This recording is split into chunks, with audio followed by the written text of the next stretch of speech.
መለያየት አለብን። ከደሃ ጋር መቀጠል አልፈልግም። ቆሻሻ ወንድሜን አትናገሪው። ኩሽ ነይ። ምንድነው? በቃ ዝም ብለሽ ነይ። እያሳመምከኝ እኮ ነው። ምንድነው? ይታይሻል አይደል ምን እንደሚሰራ? የትልቅ ድርጅት ባለቤት ነው ብለሽ ዋሽተሽኛል። ከሚሰራው ነው ሰብኛለሽ። ወንድምሽ ባደራ መልክ ነው አንቺን የሰጠኝ። እንደምንም አድርገሽ ምክንያት ፈልገሽ ከዚህ ሰው የራቂ እንዳንጣላ ነግሬሻለሁ።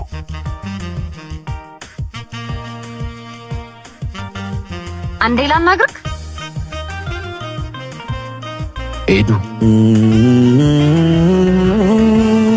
በዚህ ልክ መዋሸት ለምን አስፈለገ? ትክክለኛ ስራዬን ካወቅሽ ትርቅኛለሽ ብዬ ስለፈራው ነው። ይቅርታ። ዝም በል። እዚህ እንጨት በፈቀፈክበት እጅ ነው መተህ ስትነካኝ የነበረው። ስለማፈቅርሽ እኮ ነው እንዳላጠሽ ፈርቼ ነው። ዝጋ። እዛ የሚመጥንህን ፈልግ። እዚህ እንጨትህን እየፈቀፈክ ትኖራታለህ። መለያየት አለብን። ከደሃ ጋር መቀጠል አልፈልግም። ቆሻሻ ወንድሜን አትናገሪው።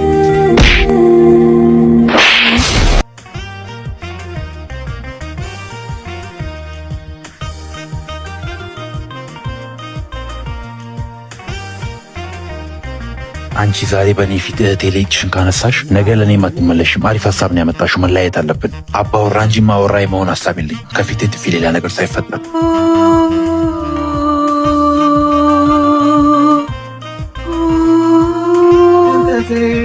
ወንድሜ ወደ ስራ እንመለስ።